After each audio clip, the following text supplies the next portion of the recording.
며느리가 우리 집에 처음 들어오던 날, 저는 아침부터 정신이 하나도 없었습니다. 집안 구석구석 먼지를 털고 대청소를 마치고 나니 햇살이 거실 바닥 위로 사선으로 쏟아지고 있었습니다. 마치 새 식구를 맞이한다는 걸 아는 듯 집안 공기마저 설레는 것 같았습니다. 싱크대 위엔 며칠 전부터 준비해 두었던 그릇들이 가지런히 놓여 있었고 김이 모락모락 오르는 미역국 냄새가 부엌 가득 퍼져 있었습니다. 손에 물기가 채 마르기도 전에 저는 현관문 쪽으로 시선을 자꾸 돌려보았습니다. 오늘 그 아이가 오는 날이었지요. 사실 저는 며느리를 맞이하기 전날 밤 좀처럼 잠을 이루지 못했습니다. 이불 속에서 뒤척이며 오래전 제 시집살이 시절을 떠올렸습니다. 그때의 저는 아직 20살도 채 안 되었고 아무것도 모르는 어린 처녀였습니다. 새벽 5시면 무조건 일어나야 했고 잠자리에 드는 건 늘 자정이 넘어서였습니다. 허리가 휘도록 일하고도 한마디 칭찬은커녕 조금만 실수를 해도 핀잔부터 돌아왔지요. 시어머니는 무표정한 얼굴로 제 손놀림을 지켜보다가 그렇게 해선 음식 맛도 모르고 사람도 못 써라며 차갑게 말했습니다. 저는 그 말에 눈물이 차올라 고개를 푹 숙이곤 했습니다. 아무도 제 마음을 묻지 않았고 아무도 제 편이 되어주지 않았습니다. 그 시절 저는 하루에도 12번씩 집으로 돌아가고 싶다는 생각을 했습니다. 그러나 친정에 돌아갈 수는 없었습니다. 한번 시집을 왔으면 어떻게든 참고 살아야 한다는 말이 제 어깨 위에 무겁게 내려앉아 있었으니까요. 그렇게 젊은 날을 보내며 저는 한 가지 다짐을 마음속 깊이 새겨 넣었습니다. 내가 나중에 시어머니가 된다면 절대로 내 며느리에게 이런 서름은 주지 않겠다. 그 다짐이 저를 버티게 했습니다. 그리고 오늘 드디어 그 다짐을 지켜야 할 날이 찾아온 것입니다. 초인종이 울렸습니다. 심장이 쿵 내려앉는 것 같았습니다. 문을 열자 제 아들이 그 옛날 저의 신랑처럼 약간은 긴장한 얼굴로 서 있었고 그 옆에 아직 낯설고 여린 얼굴의 며느리가 서 있었습니다.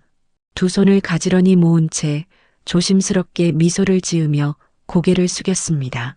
그 모습이 어찌나 조심스러워 보이던지 제 마음 한구석이 저릿했습니다. 저는 활짝 웃으며 말했습니다. 어서 와. 힘들었지? 우리 집까지 오느라. 며느리는 살짝 수줍게 웃으며 고개를 끄덕였습니다. 그 순간 저는 결심했습니다.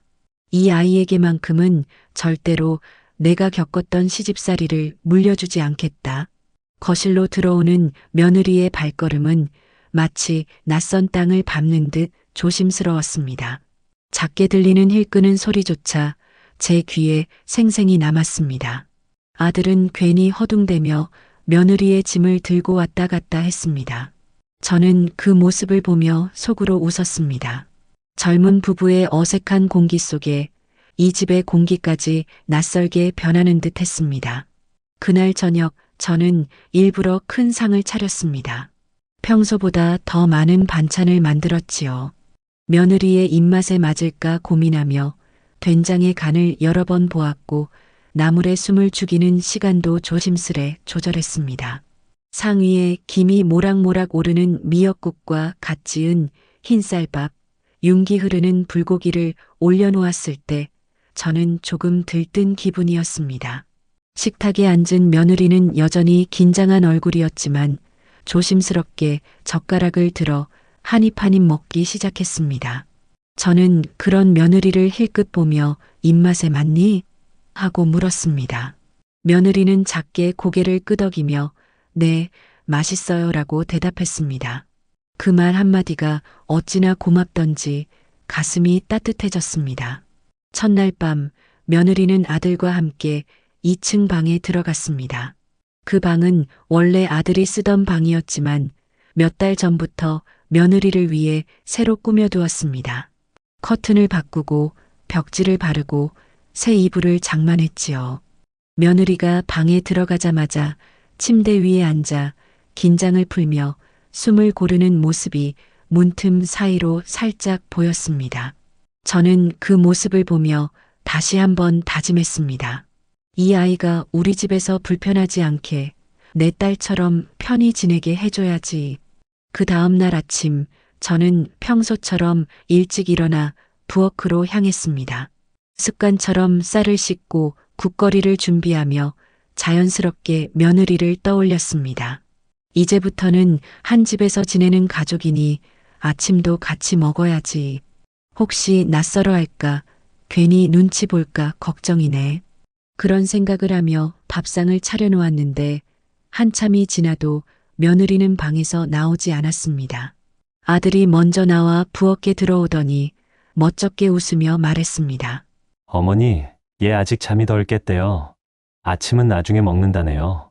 저는 애써 웃으며 그래, 피곤했을 거야 라고 말했습니다. 사실 속으로는 살짝 아쉬움이 스쳤지만 억지로 잊으려 했습니다. 아직은 이 집이 낯설 테니까요. 며칠 동안 며느리는 늘 늦게 일어나곤 했습니다. 저는 아침을 미리 차려놓고 부엌 일을 하며 조용히 움직였습니다. 며느리가 잠에서 깰까봐 일부러 발소리도 죽였습니다. 부엌에서 나는 국 끓는 소리, 젓가락 부딪히는 소리마저 조심스러웠습니다. 그러다 며느리가 방에서 나와 식탁에 앉으면 저는 웃으며 말했지요. 천천히 먹어. 아직은 적응하느라 피곤할 거야. 며느리는 고개를 끄덕이며 말없이 밥을 먹었습니다. 저는 그게 당연하다고 생각했습니다. 처음 시집온 며느리가 살림까지 챙기길 바라는 건 욕심이라 여겼습니다. 그래서 일부러 설거지도 다 제가 했고 청소며 빨래며 집안일 전부를 손수 해냈습니다. 혹시라도 며느리가 부담스러워할까 봐서였습니다. 제가 시집와서 처음 겪었던 서러운 눈초리, 끝없이 이어지는 잔소리와 비교하면 이 아이에게는 아무것도 강요하지 말아야 한다고 생각했습니다. 그렇게 한 달이 지났습니다. 봄이 무르익어 집 앞 벚나무에 분홍빛 꽃잎이 흩날릴 때도 며느리는 여전히 부엌 일엔 전혀 관심을 보이지 않았습니다. 아침이면 제가 밥상을 차려놓고도 며느리는 천천히 방에서 나와 식탁에 앉았습니다. 식사가 끝나면 자연스럽게 일어서는 며느리의 뒷모습을 보며 저는 그릇을 치우며 스스로에게 말했습니다. 괜찮아. 지금은 아직 적응기니까 좀 더 기다려야지. 하지만 그 기다림은 생각보다 길어졌습니다. 그리고 그 길어진 기다림이 제 마음속에 아주 천천히, 아주 깊게 보이지 않는 균열을 만들고 있었습니다. 그렇게 어느덧 며느리가 우리 집에 들어온 지 어느덧 석 달이 지났습니다. 처음엔 낯설기만 하던 그 아이의 발소리가 이제는 집안에 자연스레 스며드는 듯 했지만 이상하게도 그 존재가 아직까지도 이질적으로 느껴졌습니다. 아침마다 부엌에서 밥을 지으며 뒤돌아보면 늘 적막한 거실이 펼쳐졌습니다. 식탁 위에는 제가 준비한 반찬들이 고요히 놓여 있었고 그 옆에는 아직 문도 열지 않은 며느리의 방문이 늘 단단히 닫혀 있었습니다. 처음엔 저도 그걸 문제로 여기지 않았습니다.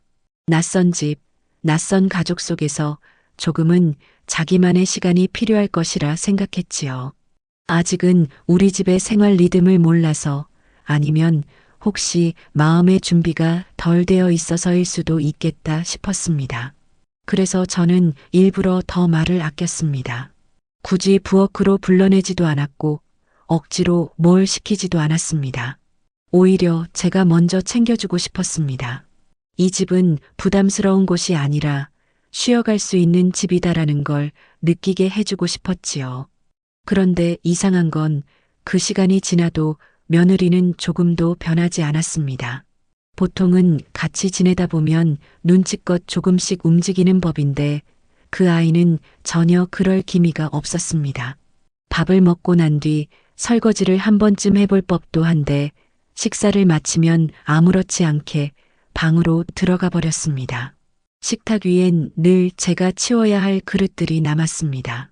설거지를 하며 물소리가 싱크대에 찰랑거릴 때면 저는 멀리서 들려오는 며느리의 웃음소리를 들었습니다. 휴대폰으로 영상을 보는 것 같았습니다. 그 소리가 부엌까지 닿을 때마다 제 손놀림은 저도 모르게 잠시 멈추곤 했습니다. 그리고 다시 아무렇지 않은 척 그릇을 헹궜습니다. 괜찮아. 아직은 처음이니까. 그 말을 마음속에서 몇 번이고 되뇌었습니다. 봄이 지나고 여름이 찾아왔습니다. 습한 공기가 집안을 가득 채우고 부엌 바닥이 맨발에 찐득하게 달라붙던 시절이었지요. 그 무렵 아들은 일이 바빠져 매일 늦게까지 회사에 남았습니다. 자연스레 저와 며느리가 함께 있는 시간이 더 많아졌습니다. 하지만 이상하게도 같이 있는 시간이 길어질수록 더 멀어지는 기분이 들었습니다. 저는 일부러 대화를 시도했습니다. 날이 많이 덥지? 혹시 먹고 싶은 거 있어? 이 근처에 괜찮은 미용실 있어. 머리 자를 때 같이 갈까? 하지만 며느리는 늘 짧게 대답하고 방으로 들어갔습니다.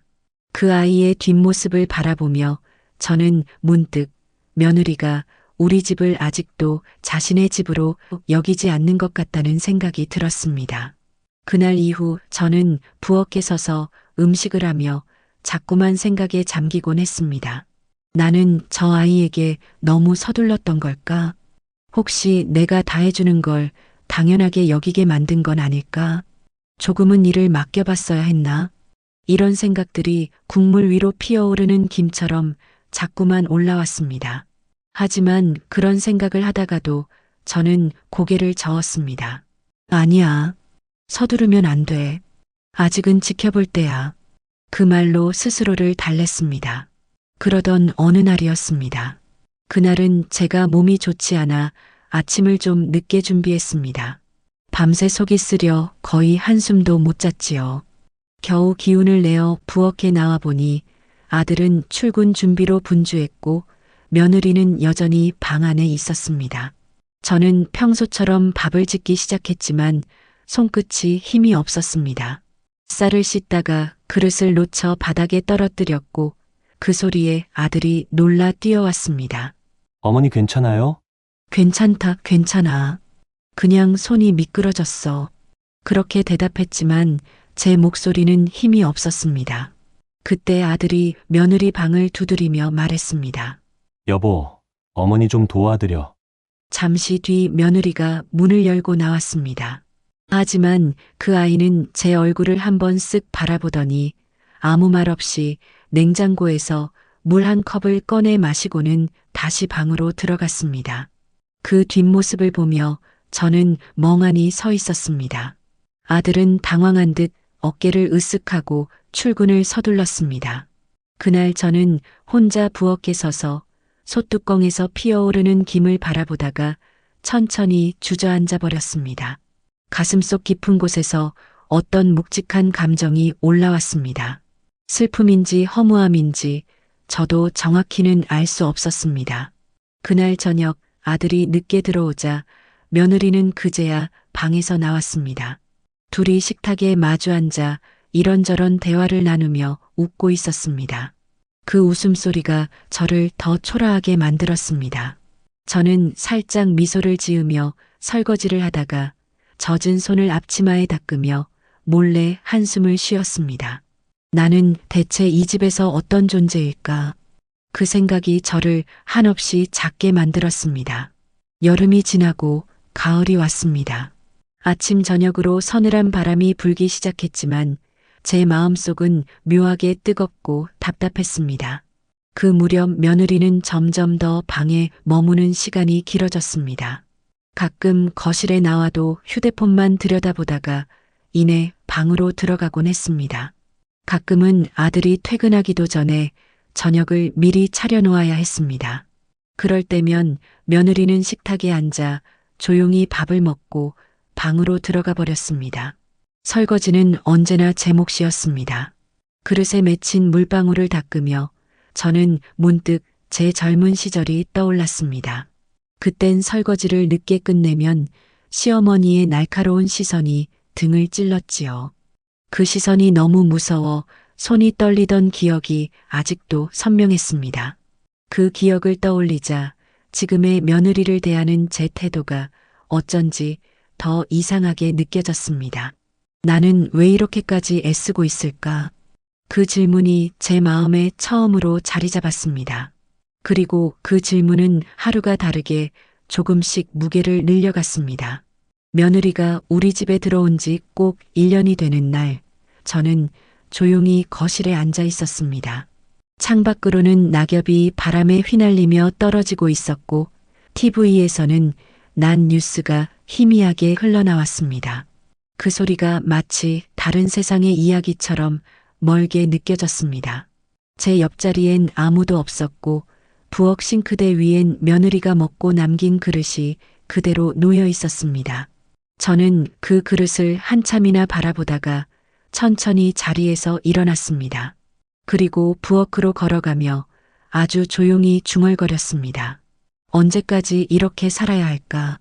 그 순간 제 마음속 어딘가에서 아주 미세한 균열 소리가 들린 듯 했습니다. 그리고 저는 본격적인 고민을 시작하게 되었습니다. 이 아이와 앞으로 어떻게 지내야 할지를 말입니다. 며느리가 우리 집에 들어온 지 꼭 1년이 지나던 날 이후 저는 마음을 단단히 다잡아 보기로 했습니다. 그동안은 처음이니까라며 스스로를 설득했지만 이제는 정말로 변화가 있어야 할 때라는 생각이 들었기 때문입니다. 그날 이후 저는 매일 새벽 부엌에 나가 밥을 지으면서 마음속으로 작은 기대를 품었습니다. 오늘쯤은 먼저 나와서 부엌 일을 도와주려나. 이제 1년이나 되었으니 조금은 눈치도 보겠지. 하지만 며느리는 변하지 않았습니다. 아침 식탁에 앉는 시간도, 식사를 마치고 방으로 들어가는 발걸음도 그대로였습니다. 그 모습은 마치 시간이 그 아이만 비켜간 것 같았습니다. 어느 날 아침이었습니다.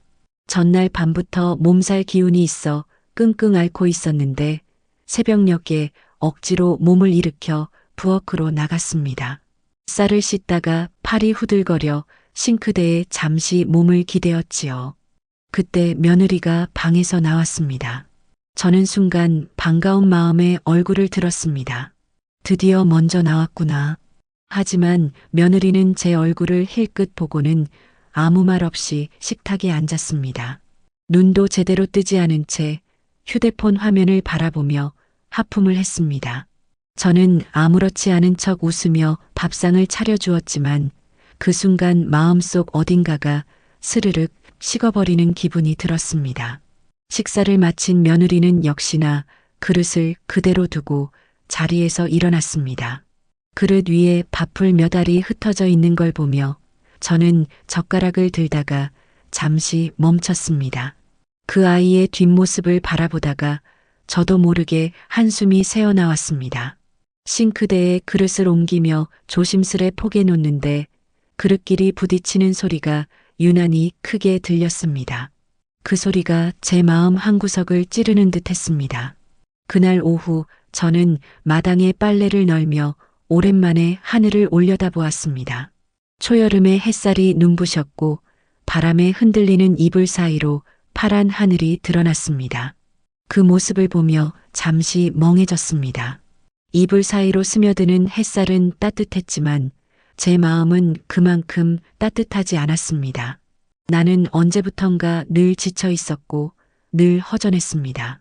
몸은 매일같이 움직이지만 마음은 점점 무너져 내리는 것 같았습니다. 그날 저녁 아들이 퇴근해 돌아왔을 때 저는 살짝 말을 꺼내 보았습니다. 얘는 집안일에 관심이 전혀 없구나. 아들은 젓가락을 들다가 당황한 듯 저를 바라보았습니다.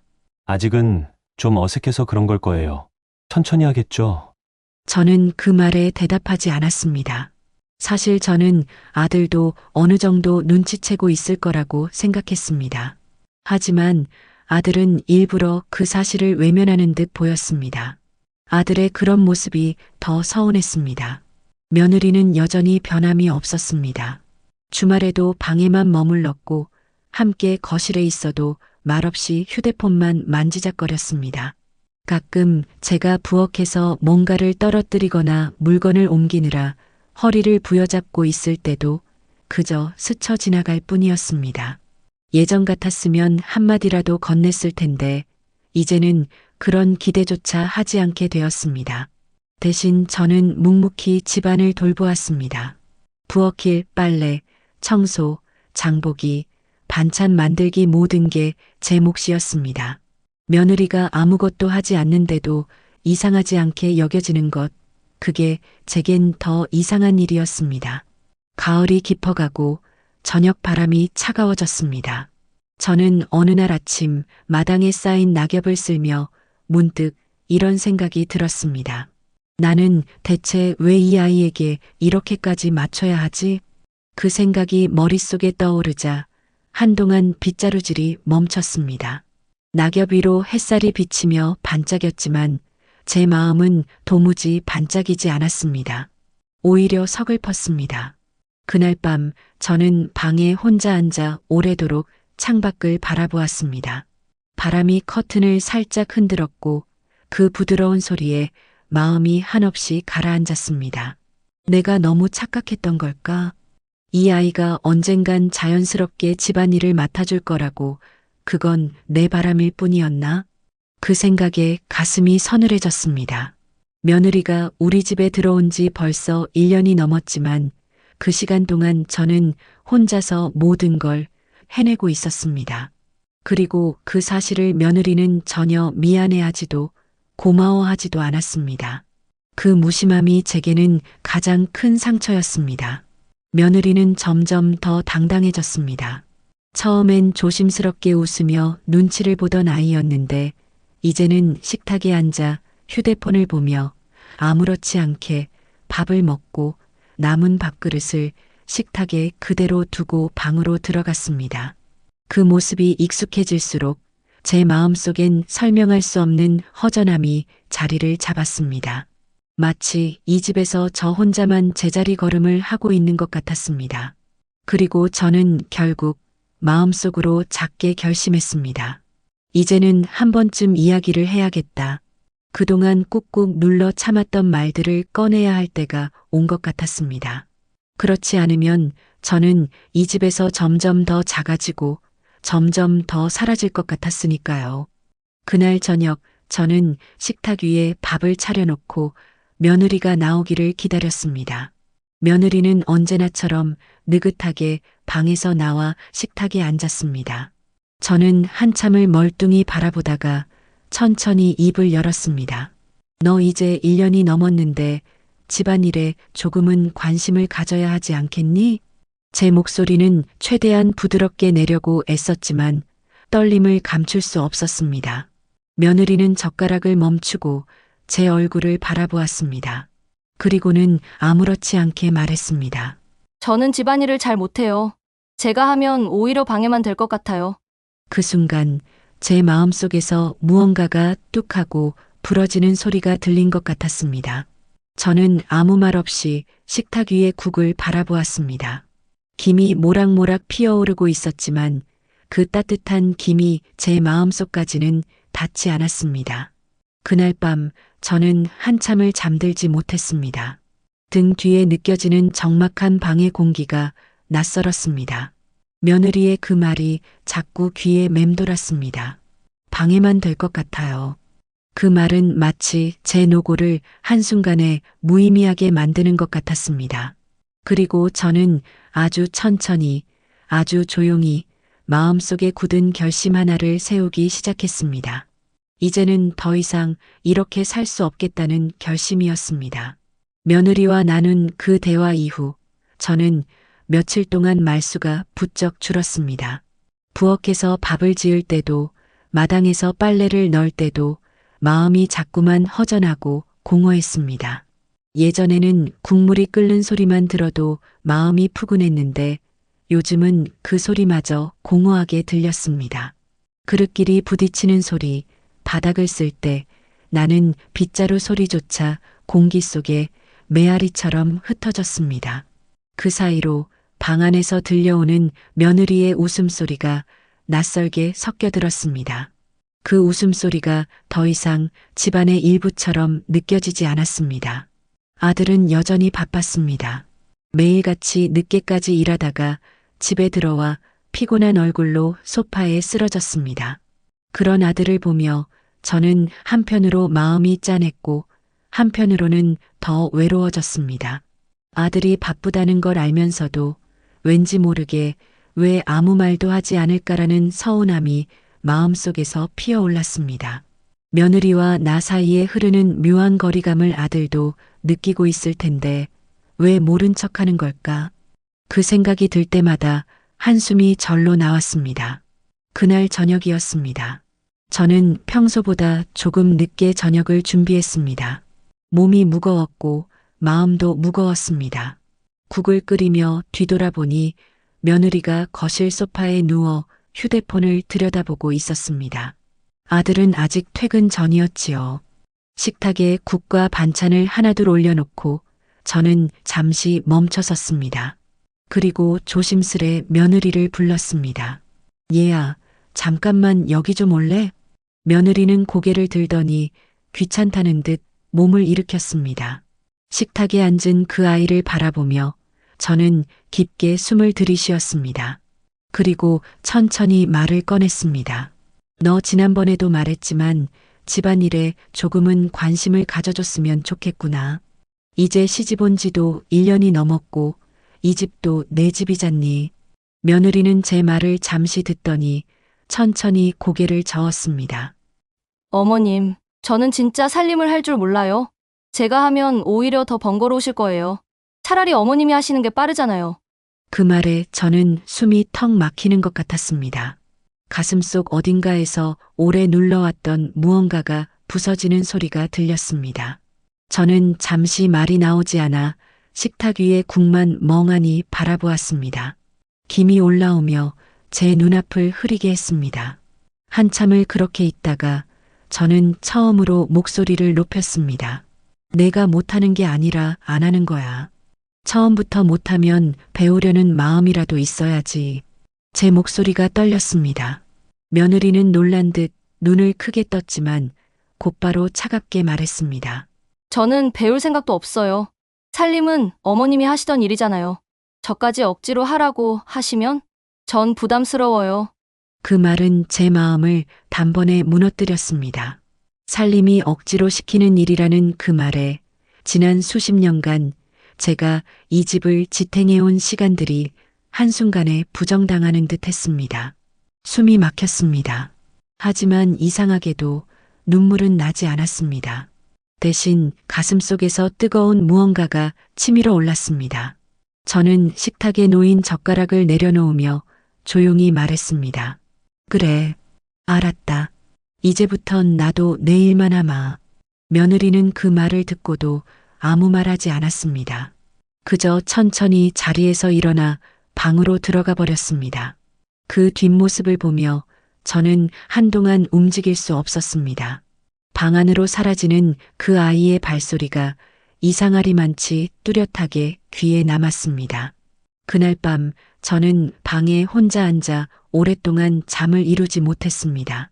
천장에 비치는 희미한 가로등 불빛을 바라보며 조용히 눈을 감았습니다. 머릿속에는 며느리의 말이 계속 떠올랐습니다. 저까지 억지로 하라고 하시면 부담스러워요.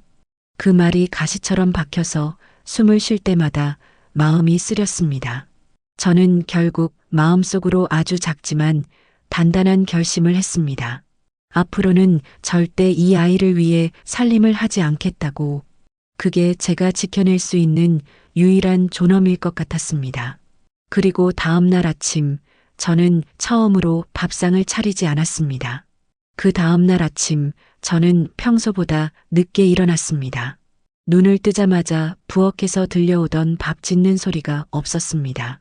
아니, 정확히 말하면 제가 그 소리를 내지 않았습니다. 늘처럼 몸이 먼저 움직이려 했지만 이불 속에서 억지로 팔을 빼지 않았습니다. 그 순간의 고요함이 낯설기도 하고 이상하게 편안하기도 했습니다. 마치 오래전부터 기다려왔던 순간이 찾아온 듯 했습니다. 부엌에 나가보니 집안은 조용했습니다. 식탁 위는 텅 비어 있었고 싱크대엔 전날 밤 닦아놓은 그릇들이 가지런히 놓여 있었습니다. 햇살이 창문을 통해 부엌 바닥에 길게 내려앉아 있었고 먼지가 그 사이로 부유했습니다. 저는 한참이나 그 자리에 서 있었습니다. 손에 익었던 밥솥의 뚜껑을 열지 않았습니다. 그날 아침 저는 아무것도 하지 않기로 했습니다. 정말 아무것도요. 시간이 한참 흐른 뒤 며느리가 방에서 나왔습니다. 늘 그렇듯 천천히 졸린 눈으로 거실로 걸어 나왔습니다. 식탁 위에 아무것도 없는 걸 본 며느리는 고개를 갸웃했지만 곧바로 냉장고를 열어 시리얼을 꺼내 들었습니다. 우유를 따라 시리얼을 먹기 시작한 며느리는 한마디 말도 없이 식사를 마치고 다시 방으로 들어갔습니다. 그 모습은 전날까지와 다르지 않았지만 제게는 전혀 다르게 보였습니다. 이 집안이 이제 더 이상 예전과 같지 않을 것이라는 예감이 스며들었습니다. 점심이 되어도 저는 부엌에 가지 않았습니다. 식탁 위에 올라갈 음식은 하나도 없었습니다. 아들은 퇴근이 늦어 점심을 집에서 먹지 않았고 며느리는 편의점에서 도시락을 사와 방에서 혼자 먹었습니다. 부엌은 조용했고 냄비도 칼도 불도 움직이지 않았습니다. 마치 오래된 빈집처럼 텅 비어 있었습니다.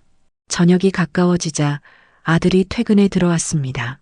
평소 같으면 집 안가득 퍼져 있어야 할 음식 냄새가 없자 아들은 의아한 얼굴로 저를 바라보았습니다. 어머니, 오늘 저녁 안 하셨어요? 저는 담담하게 대답했습니다. 응, 오늘은 좀 쉬려고.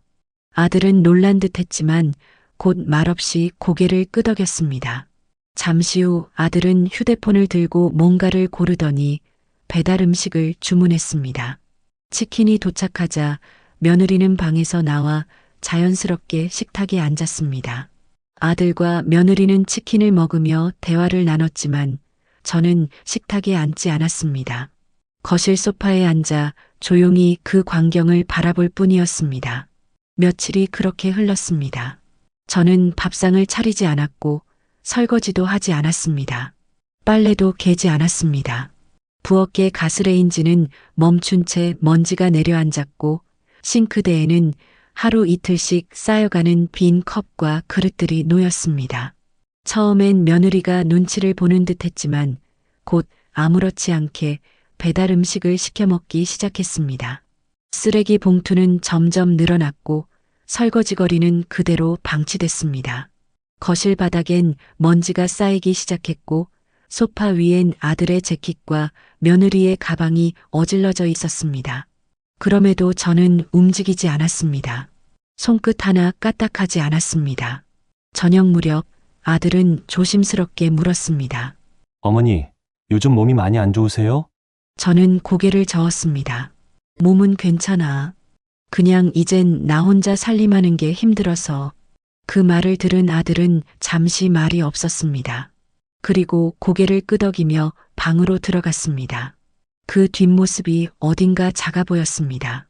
그날 밤 거실에는 배달 음식 냄새가 희미하게 남아 있었습니다. 기름 냄새와 식은 닭살 조각이 식탁 위에 남아 있었고 콜라 병이 반쯤 비워진 채 쓰러져 있었습니다. 불 꺼진 부엌을 바라보며 저는 이상하게 마음이 편안했습니다. 그동안 쉴 틈도 없이 움직이던 몸이 멈추자 마음까지 고요해진 느낌이었습니다. 한편으로는 이 고요함이 오래가진 않을 것이라는 불안도 아주 작게 스쳤습니다. 하지만 저는 그 불안을 애써 외면했습니다. 지금만큼은 아무것도 하지 않아도 된다는 사실이 너무나 달콤했기 때문입니다. 이틀째 되는 날 아들과 며느리는 아무 말 없이 또 배달 음식을 시켰습니다. 그릇이 싱크대에 더 쌓였고 바닥에 떨어진 음식 조각들이 그대로 굳어붙었습니다. 텔레비전에서는 예전처럼 저녁 뉴스를 흘려보냈지만 그 소리는 집안의 정막을 채우지 못했습니다. 부엌은 더 이상 집의 중심이 아니었습니다. 그 공간은 이제 누구의 것도 아닌 그냥 비어있는 공간이 되어 있었습니다. 저는 방 안에서 조용히 그 모든 걸 지켜보았습니다. 손끝 하나 움직이지 않으면서 눈으로만 모든 걸 바라보았습니다. 이 집의 질서가 천천히 아주 서서히 무너져가는 걸 말입니다. 그 무너짐 속에서 저는 묘한 해방감을 느꼈습니다. 동시에 언젠가는 이 모든 것이 폭발할 것이라는 예감도 함께 느꼈습니다. 하지만 저는 아직 아무 말도 하지 않았습니다. 아직은 그때가 아니라고 생각했습니다. 집안일을 내려놓은 지 나흘째 되던 날이었습니다.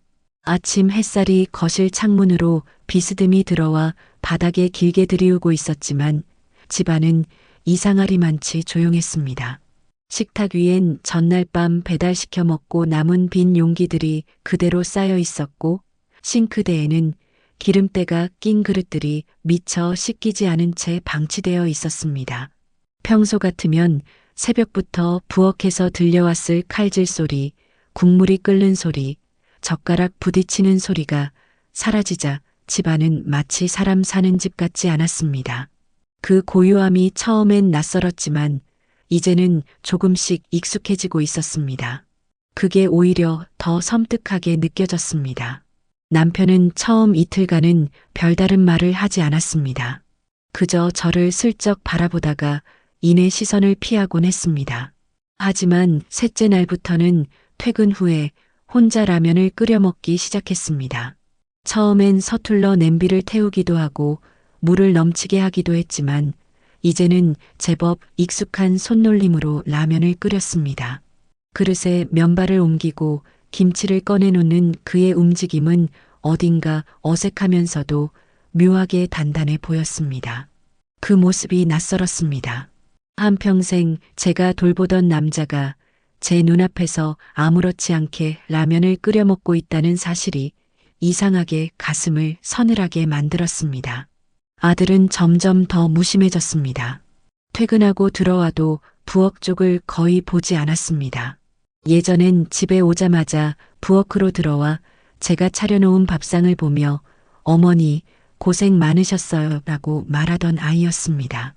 이제는 그런 말도 그런 시선도 사라졌습니다. 대신 현관에서 들어오자마자 신발을 툭 벗고 거실 소파에 몸을 던지며 휴대폰부터 꺼내 들었습니다. 배가 고프면 아무 말 없이 휴대폰으로 음식을 시켰습니다. 배달원이 도착하면 현관 초인종 소리에 며느리가 먼저 나와 음식을 받아왔습니다. 둘은 함께 그 음식을 나눠 먹었고 그릇은 그대로 싱크대에 쌓였습니다. 어느새 이 집에서 밥상이라는 개념이 사라져버린 것 같았습니다. 그 와중에도 며느리는 변하지 않았습니다. 아니, 오히려 더 태평해졌다고 해야 할까요? 부엌이 점점 더 지저분해지고 거실 바닥에 먼지가 쌓이고 쓰레기 봉투가 모서리에 쌓여가는데도 그 아이는 전혀 개의치 않았습니다. 오히려 한결 더 느긋해 보였습니다. 아들이 퇴근할 즈음이 되면 머리를 말끔히 말리고 거실에 앉아 있었고 배달 음식이 도착하면 누구보다 먼저 젓가락을 들었습니다. 식탁에 놓인 배달 상자를 열고 김이 모락모락 나는 떡볶이를 집어먹는 그 아이의 손끝이 어찌나 익숙하고 자연스러워 보이던지 저는 그 자리에 굳어버렸습니다. 그 순간 저는 문득 깨달았습니다. 며느리는 이 상황을 전혀 문제로 여기지 않고 있다는 사실을. 이 집이 점점 어질러지고 밥 한 끼를 차려 먹지 못하는 집이 되어가는데도 그 아이는 눈 하나 깜짝하지 않았습니다. 마치 이 모든 게 당연하다는 듯이 행동했습니다. 그 모습에 저는 소름이 돋았습니다. 아들은 라면을 끓이며 묵묵히 설거지까지 해냈고 남편은 이제 제게 밥을 해달라는 말조차 꺼내지 않았는데 그 아이만은 여전히 방에서 나오면 휴대폰을 손에 쥐고 웃으며 거실을 활보했습니다. 저는 그 모습을 바라보며 손가락이 저릿하게 떨렸습니다. 억울함과 허무함과 서러움이 한꺼번에 밀려들었습니다. 저녁 무렵 남편이 조심스럽게 저를 바라보며 말했습니다.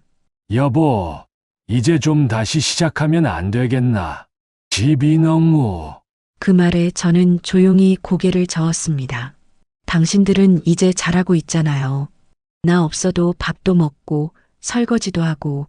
제 목소리는 차분했지만 그 안에는 쓸쓸함이 묻어 있었습니다. 남편은 그 말에 아무 대답도 하지 못했습니다. 그저 숟가락을 내려놓고 조용히 한숨만 내쉬었습니다. 그날 밤 저는 방 안에 홀로 앉아 있었습니다. 문틈 사이로 희미한 거실 불빛이 새어 들어왔습니다. 거실에는 아들과 며느리가 함께 배달 피자를 먹으며 웃고 있었습니다. 그 웃음소리가 벽을 타고 제 방 안으로 스며들어왔습니다. 그 소리가 이상하게 울렸습니다. 기쁘게 웃는 소리인데 듣는 제 귀에는 한없이 낯설고 서늘하게 들렸습니다. 그 순간 저는 깊게 깨달았습니다. 이 상태가 더 오래가면 이 집은 완전히 변해버릴 것이라는 사실을, 그리고 그 변화 속에서도 며느리만은 결코 변하지 않을 것이라는 사실을요. 그 깨달음이 제 가슴을 꽉 조여왔습니다. 숨을 들이쉴 때마다 목구멍이 타들어가는 듯 아팠습니다. 이대로는 안 되겠다는 생각이 아주 서서히, 아주 조용히 마음속에서 고개를 들기 시작했습니다. 만약 지금 이 아이의 버릇을 고치지 못한다면 앞으로 평생 이 모습으로 살아야 할지도 모른다는 두려움이 밀려왔습니다.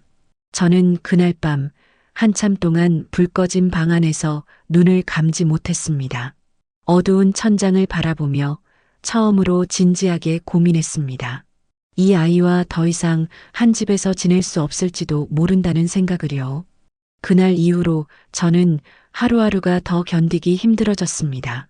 아들과 남편은 이제 제게 밥을 차려달라는 말조차 하지 않았고, 며느리는 여전히 아무렇지 않게 배달 음식을 시켜 먹었습니다. 집안은 점점 어질러져 갔습니다. 거실 구석에는 쓰레기 봉투가 쌓였고, 싱크대에는 기름때가 낀 그릇들이 탑처럼 겹겹이 쌓였습니다. 바닥엔 부스러기가 붙어 있었고, 소파 위에는 옷가지들이 아무렇게나 던져져 있었습니다. 한때 제가 하루 종일 정리하며 돌보던 그 집이 이제는 마치 아무도 돌보지 않는 빈집처럼 변해가고 있었습니다. 그런 집안을 바라보는 게 하루하루 괴로웠습니다. 눈에 보이는 지저분함 때문만이 아니었습니다.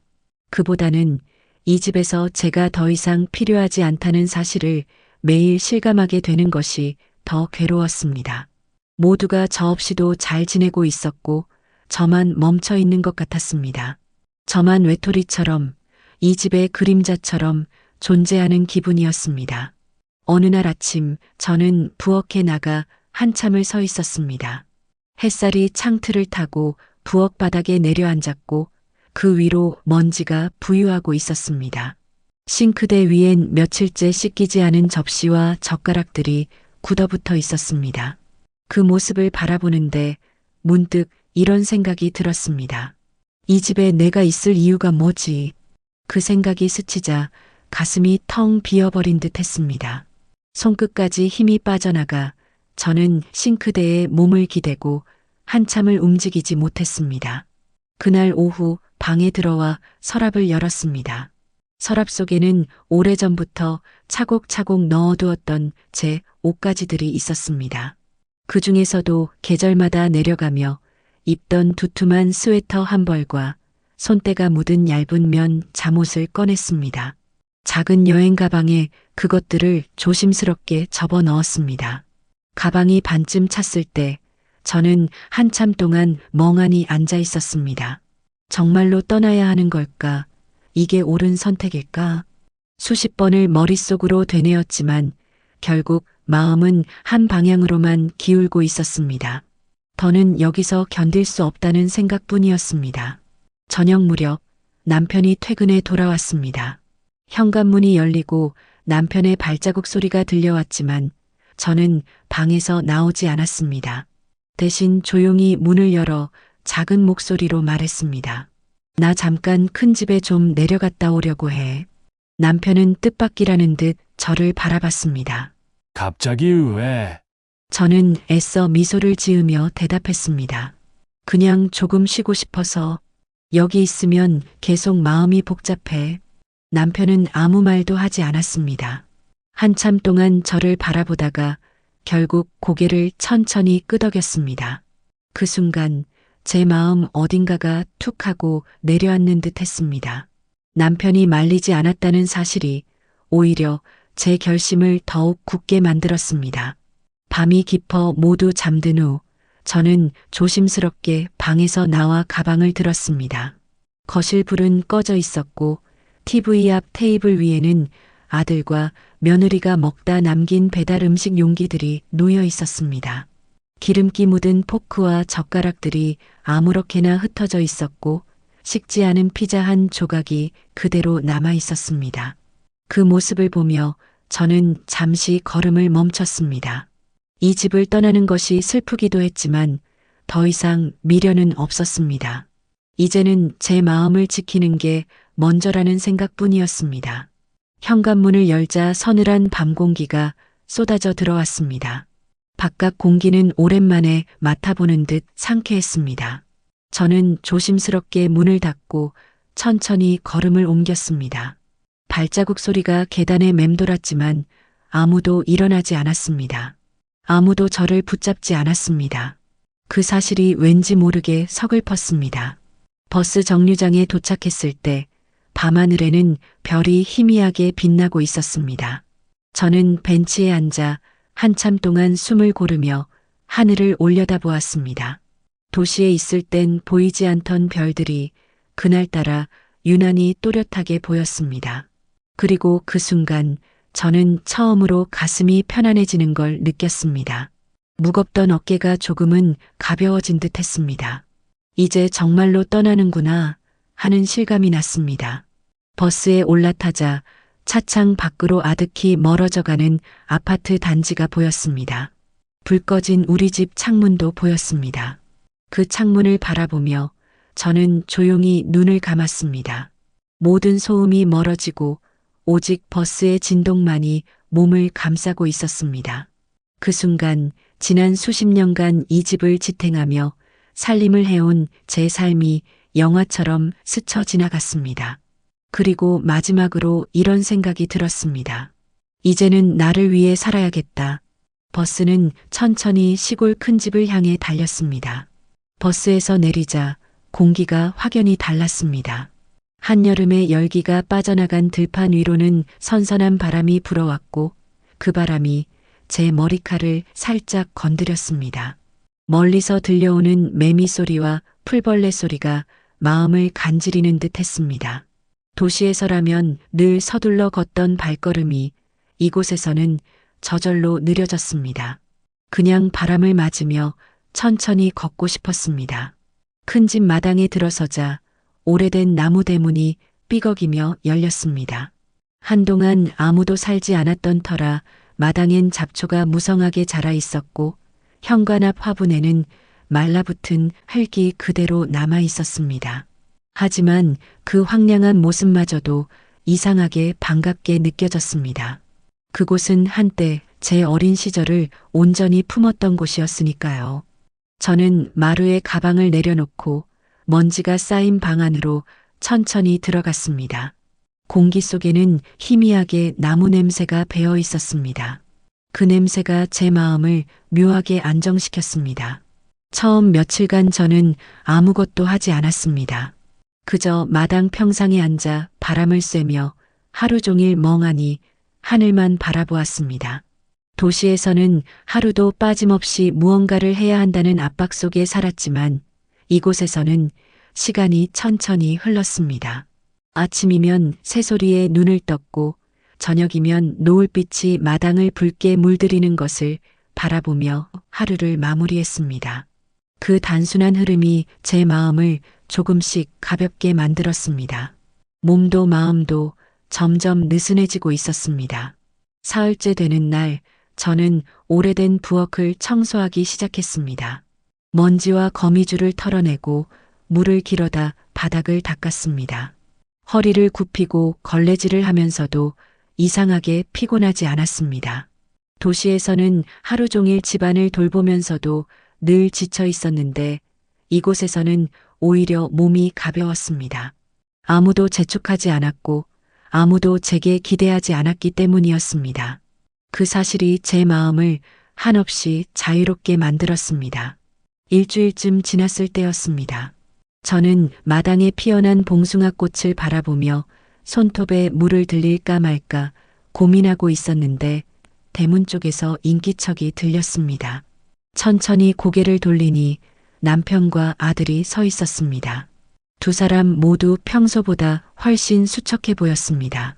남편은 햇빛에 얼굴이 그을려 있었고 아들은 다크서클이 진하게 내려앉아 있었습니다.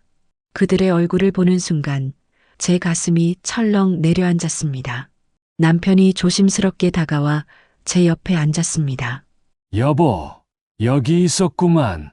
그 목소리는 한없이 낮고 조심스러웠습니다. 아들은 말없이 서 있다가 천천히 마루에 앉았습니다. 둘의 어깨가 살짝 구부정하게 내려앉아 있었습니다. 저는 그 모습이 낯설었습니다. 도시에서의 그들은 언제나 바쁘고 단단한 얼굴이었는데 지금은 왠지 작고 힘없어 보였습니다. 남편이 한참을 망설이다가 말했습니다. 우리 너무 방치했어. 당신한테 너무 의지했지. 그 한마디에 저는 말없이 눈을 깜빡였습니다. 남편이 이런 말을 하는 건 처음이었습니다. 그동안 저는 단 한 번도 고맙다라는 말조차 제대로 들어본 적이 없었는데 그 한마디가 가슴 깊숙이 내려앉았습니다. 아들이 조심스럽게 말을 이었습니다. 어머니가 없으니까 집이 진짜 엉망이에요. 아버지랑 저 라면만 끓여 먹고 살았어요. 며느리는 여전히 아무것도 안 해요. 그 말이 끝나자 잠시 정적이 흘렀습니다. 저는 봉숭아 꽃잎을 매만지며 고개를 숙였습니다. 이미 알고 있었던 사실이지만 막상 아들 입에서 직접 들으니 마음이 묘하게 서늘했습니다. 남편은 제 손등을 살며시 잡았습니다. 우리 다시 같이 살면 안 될까? 당신 없는 집은 집 같지가 않아. 그 말은 마치 오래된 우물에서 울려나오는 듯 낮고 깊게 들렸습니다. 그 순간 제 마음 어딘가가 흔들렸습니다. 그동안 쌓여있던 서운함과 피로가 바람에 날리는 먼지처럼 잠시 흩어지는 듯 했습니다. 하지만 저는 쉽게 대답하지 않았습니다. 마루 끝에 앉아 발을 내리고 멀리 펼쳐진 들판을 바라보았습니다. 노을빛이 논두렁 사이로 부드럽게 스며들고 있었고 바람에 벼들이 일렁였습니다. 그 풍경이 한없이 평화로워 보였습니다.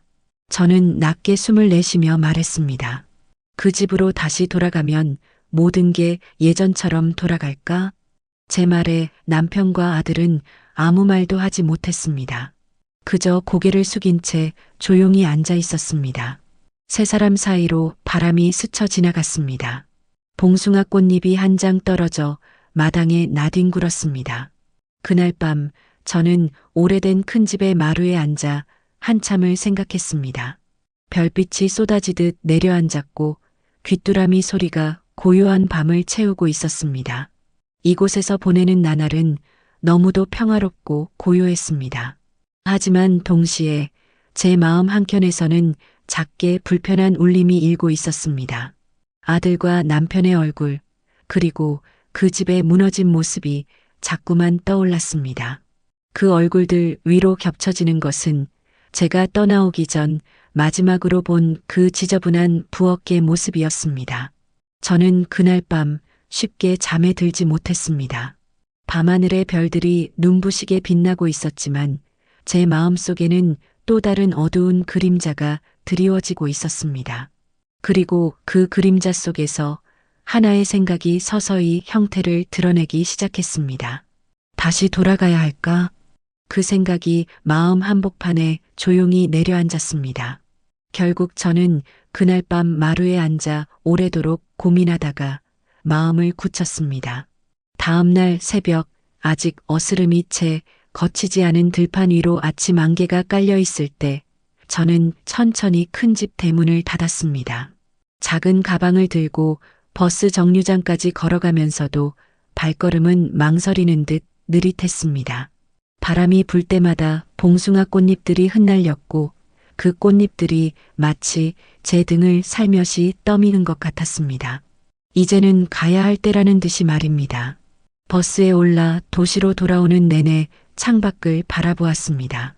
시골 들판이 점점 작아지고 도로 위에 빼곡한 건물들이 나타났습니다. 회색빛 아파트 단지들이 멀리서부터 줄지어 서 있는 모습이 보이자 마음속이 다시 서늘해졌습니다. 심장이 서서히 무거워지는 느낌이었습니다. 며칠 전까지만 해도 이곳이 제 전부였는데 지금은 이상하게 낯선 도시처럼 느껴졌습니다. 현관 앞에 서자 잠시 발걸음이 멈췄습니다. 문틈 사이로 스며나오는 희미한 음식 냄새가 코끝을 스쳤습니다. 손에 들린 열쇠를 꽉 쥐고 천천히 문을 열었습니다. 문이 열리자마자 한때 제가 매일 닦고 쓸던 거실이 한눈에 들어왔습니다. 먼지가 앉은 바닥, 아무렇게나 벗겨져 널려있는 양말, 텅 빈 화분, 식탁 위에 나뒹구는 배달 음식 봉지들. 그 순간 제 가슴속이 싸늘하게 식었습니다. 이 집이 맞나 싶을 정도로 낯설었습니다. 거실 한쪽 소파에는 남편이 앉아 있었고 아들은 바닥에 앉아 노트북을 보고 있었습니다. 두 사람은 제가 들어오는 소리에 고개를 들었습니다. 남편의 얼굴에는 안도와 미안함이 동시에 묻어 있었고 아들은 반가운 듯 일어섰습니다. 어머니, 그 한마디에 저는 억지로 미소를 지었습니다. 하지만 그 미소는 금세 굳어버렸습니다. 부엌 쪽에서 들려오는 익숙한 발자국 소리 때문이었습니다. 며느리가 방에서 나와 부엌으로 걸어가더니 무심하게 냉장고를 열어 물을 꺼냈습니다. 제가 돌아온 것을 보고도 별다른 반응이 없었습니다. 눈길 한번 스치지 않고 물을 마시고는 다시 방으로 들어가 버렸습니다. 그 무심한 걸음걸이, 문을 닫는 소리까지도 전과 똑같았습니다. 마치 제가 없었던 며칠이 이 아이에게는 아무 의미도 없었던 것처럼 그 순간 저는 가슴속 깊은 곳에서 뭔가가 천천히 무너져 내리는 느낌을 받았습니다. 며칠간의 결심과 망설임, 그 모든 것들이 한순간에 허물어지는 듯 했습니다. 남편과 아들이 저를 데리러 시골까지 찾아왔을 때 저는 적어도 이 아이가 조금은 달라졌을 거라 믿고 돌아왔습니다. 하지만 아니었습니다. 전혀 단 한치도 변하지 않았습니다. 저녁이 되어 남편이 라면을 끓였습니다. 식탁에 김이 모락모락 피어오르는 라면 2그릇이 놓였지만 그 자리에 며느리는 앉지 않았습니다. 아들과 남편은 조용히 젓가락질을 했고 저는 그 옆에 앉아 그 광경을 묵묵히 바라보았습니다. 이 집에는 여전히 밥 냄새가 없었습니다. 국물이 끓는 소리도 그릇 부딪히는 소리도 없었습니다. 그저 어색한 젓가락 소리만이 공기 속을 가르고 있었습니다. 식사가 끝나자 아들이 조심스레 말했습니다. 어머니, 힘드시겠지만 조금만 다시 해주시면 안 될까요? 그 말에 저는 대답하지 않았습니다. 조심스레 설거지를 하려던 남편의 손을 제지하며 저는 조용히 자리에서 일어났습니다. 그리고 부엌 창가에 서서 바깥 어둠을 바라보았습니다. 도시의 밤은 여전히 밝았지만 제 마음속은 한없이 어두웠습니다. 그날 밤 저는 방에 누워 천장을 바라보았습니다. 돌아오길 잘한 걸까? 아니면 아예 돌아오지 말았어야 했던 걸까? 머릿속이 복잡했지만 한 가지 사실만은 분명했습니다. 이대로는 안 된다는 것. 지금 이 상태로는 이 아이의 버릇은 평생 바뀌지 않을 것이라는 것. 그 생각이 점점 커지며 제 가슴을 짓눌렀습니다. 그리고 그 순간 저는 아주 천천히 그러나 분명하게 마음속에서 또 하나의 결심을 세우기 시작했습니다. 이번에는 도망치지 않고 이 아이와 정면으로 마주보기로, 이 집에서 제 자리를 되찾기 위해서. 집으로 돌아온 지 사흘이 지났지만 아무것도 변하지 않았습니다. 부엌은 여전히 고요했고 저녁이 되어도 국물 끓는 소리는 들리지 않았습니다. 남편은 퇴근하자마자 라면을 끓였고 아들은 말없이 배달 음식을 시켜 먹었습니다. 며느리는 그 모든 광경 속에서도 여전히 무심했습니다. 방에서 나와 거실을 가로질러 냉장고를 열고 음료수를 꺼내 마신 뒤 아무 말 없이 다시 방으로 들어가는 그 아이의 발소리가 매번 제 가슴을 툭툭 건드렸습니다. 그날 저녁 저는 식탁에 앉아 있었습니다. 식탁 위에는 아무것도 없었고 집안은 숨막힐 만큼 조용했습니다. 남편과 아들은 퇴근 후 씻고 방에서 나오더니 자연스럽게 휴대폰으로 배달 앱을 켰습니다. 화면에 뜬 메뉴를 고르는 그들의 손가락이 익숙하게 움직였습니다. 그 모습이 너무 낯설었습니다. 한때 제가 끓여주던 된장국과 지져주던 동그랑땡을 맛있게 먹던 아들이 이제는 아무렇지 않게 배달 음식을 고르고 있다는 사실이 서늘하게 느껴졌습니다. 그 순간 방문이 열리며 며느리가 나왔습니다. 머리를 질끈 묶고 손에는 휴대폰을 쥔 채였습니다. 식탁 옆을 지나가며 저를 힐끗 보았지만 아무 말도 하지 않았습니다. 그 아이의 눈빛에는 미안함도 머쓱함도 없었습니다. 그저 이 집이 당연히 자기 집이라는 듯한 담담한 눈빛이었습니다. 그 순간 제 안에서 무언가가 조용히 그러나 완전히 무너져 내렸습니다. 숨이 막혔고 목구멍이 뜨겁게 타올랐습니다. 수십 년 동안 이 집을 돌보며 살아왔던 제 삶이 한순간에 지워지는 듯한 기분이었습니다. 저는 의자를 천천히 밀치며 일어났습니다.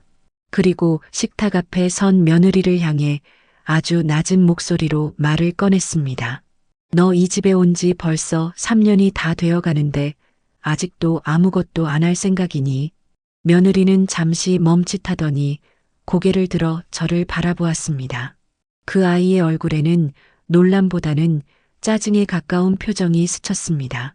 어머님, 저 진짜 살림 못해요. 제가 하면 더 엉망돼요. 그냥 어머님이 하시는 게 훨씬 낫잖아요. 그 말이 끝나자 제 머릿속이 하얘졌습니다. 손끝이 저릿하게 떨렸습니다. 저는 한 발 앞으로 다가서며 목소리를 높였습니다.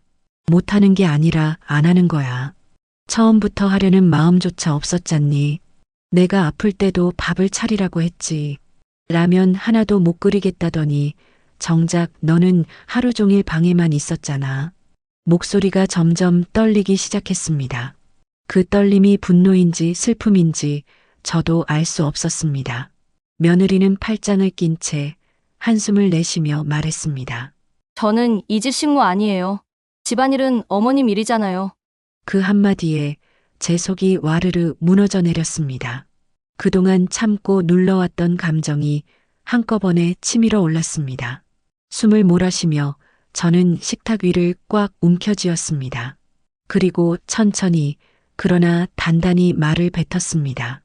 이 집안일이 내 일이면 너희는 이 집의 가족이 아니란 말이니 같이 사는 사람이라면 최소한의 책임은 져야지.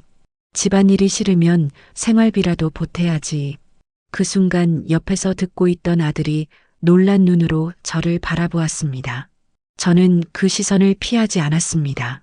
정면으로 마주보며 한마디 한마디 또박또박 이어갔습니다. 살림은 안 하겠다고 하면서 돈도 한 푼 내지 않겠다니. 너희는 이 집에 얹혀 사는 거야. 이대로라면 더는 같이 살 수 없어. 앞으로도 집안일을 하지 않을 거면 생활비라도 내. 그것도 싫다면 너희 둘 다 이 집에서 나가라. 제 목소리는 떨렸지만 그 안에는 확고한 단단함이 서려 있었습니다. 그 말이 공기 속을 천천히 가르며 퍼져나갔습니다. 거실 안이 숨막힐 만큼 조용해졌습니다. 남편은 말을 잃은 채 저를 바라봤고 아들은 입술을 깨문 채 고개를 떨궜습니다. 며느리는 잠시 굳은 듯 서 있다가 천천히 방으로 돌아갔습니다. 문이 닫히는 소리가 이상하리만치 크게 울렸습니다. 저는 그 자리에 서서 한동안 움직이지 못했습니다. 숨을 내쉴 때마다 온몸의 힘이 빠져나가는 것 같았습니다. 하지만 마음 한구석은 묘하게 가벼웠습니다. 처음으로, 아주 처음으로 제 목소리를 제대로 낸 것 같았습니다. 그동안 이 집에서 제 존재가 점점 작아지고 사라져가던 기분이었는데 그 순간만큼은 다시 제 자리를 되찾은 것 같았습니다. 그리고 그날 밤 저는 방에 앉아 창밖을 오래도록 바라보았습니다. 도시의 불빛이 점점 어두워지고 있었지만 제 마음속에는 오히려 아주 희미한 빛이 하나 켜진 듯 했습니다. 이제 이 집의 질서를 반드시 바로잡아야겠다는 생각이 조용히 그러나 단단하게 자리 잡았습니다. 그날 이후 집안의 공기는 확연히 달라졌습니다. 며느리는 그날 밤 이후로 한동안 제 눈을 똑바로 마주치지 않았습니다. 아들도 말수가 줄었고 식탁에 앉을 때마다 어딘가 눈치를 보는 듯 했습니다. 저는 일부러 말을 걸지 않았습니다. 더 이상 설득하거나 부탁하지도 않았습니다. 이미 할 말을 모두 했다는 생각이 들었기 때문이었습니다. 이틀쯤 지나자 거실 구석에 여행용 가방이 하나둘 놓이기 시작했습니다. 며느리는 방에서 나와 천천히 옷을 개어 가방에 넣었고 아들은 무거운 표정으로 그녀 옆에 앉아 있었습니다. 저는 부엌에서 조용히 그 모습을 바라보았습니다. 한마디도 하지 않았습니다. 그동안 이 집안의 모든 일을 제 손으로 지탱해왔지만 이제는 그 손을 거두어야 할 때라고 생각했습니다. 그게 이 아이들을 위한 마지막 배려일지도 모른다고 느꼈습니다. 떠나는 날 아침, 아들은 현관 앞에 서서 한참을 망설였습니다. 신발끈을 묶던 손이 자꾸만 멈췄습니다. 어머니, 그 한마디가 목구멍까지 올라왔지만 끝내 이어지지 못했습니다. 저는 그저 고개를 천천히 끄덕였습니다. 아들은 입술을 굳게 다문 채 고개를 숙였습니다. 그 옆에서 며느리는 무표정한 얼굴로 가방을 들고 서 있었습니다. 마지막 순간까지도 그녀의 눈빛에는 미안함도 고마움도 없었습니다. 그저 무겁고 지루한 일상이 끝났다는 듯한 담담함만이 깃들어 있었습니다. 현관문이 열리고 닫히는 소리가 들렸습니다. 그 소리는 유난히 길게 메아리쳤습니다. 발자국 소리가 복도를 지나 사라지고 계단 아래로 내려가는 소리가 점점 희미해졌습니다. 그리고 마침내 완전한 정적이 찾아왔습니다. 집안에는 저 혼자만 남았습니다. 거실로 나와 둘러보니 어지럽던 짐들이 사라져 있었습니다. 소파 위에 널브러져 있던 옷가지들도 식탁 위에 쌓였던 배달 봉투들도 모두 치워져 있었습니다. 마치 아무도 살지 않았던 집처럼 텅 비고 고요했습니다. 그 고요가 낯설면서도 한없이 달콤하게 느껴졌습니다. 저는 천천히 부엌으로 걸어가 아주 오랜만에 밥솥 뚜껑을 열었습니다. 쌀을 씻고 물을 맞추고 전기밥솥 버튼을 눌렀습니다. 곧 부엌 안에 익숙한 모터 소리가 조용히 깔렸습니다. 그 소리가 마치 제 마음 깊은 곳까지 스며드는 듯 했습니다. 국을 끓이고 김치를 꺼내고 조심스레 상을 차렸습니다. 작은 밥상 하나 오직 저를 위한 밥상이었습니다. 식탁에 앉아 한 숟가락 떠넣자 밥의 온기가 입안 가득 퍼졌습니다. 그 순간 눈물이 핑 돌았지만 울지 않았습니다. 그저 조용히 웃었습니다. 이제 누구의 눈치도 보지 않아도 되었습니다. 누구를 위해 억지로 움직이지 않아도 되었습니다. 오직 저를 위해 밥을 지을 수 있다는 사실이 이렇게까지 따뜻하게 느껴질 줄은 몰랐습니다. 식사를 마치고 창가에 서서 바깥을 바라보았습니다. 가을 햇살이 아파트 단지 사이로 부드럽게 흘러내리고 있었습니다. 멀리 아이들 웃음소리가 들려왔고 바람에 나뭇잎이 살랑거렸습니다. 그 모든 것이 오랜만에 마음 깊숙이 스며들었습니다. 마치 수십 년 동안 꽉 쥐고 있던 무거운 짐을 이제야 내려놓은 것처럼 어깨가 가벼워졌습니다. 집은 고요했고 저는 그 고요 속에서 비로소 제 숨소리를 들을 수 있었습니다. 지금 이 순간 저는 누구의 어머니도 누구의 시어머니도 아닌 오직 한 사람의 인간으로 존재하고 있었습니다. 그리고 그 사실이 한없이 고요하고 한없이 평화롭게 느껴졌습니다. 저는 아주 천천히 눈을 감았습니다. 오랜만에 마음속까지 잔잔한 평화가 스며들었습니다.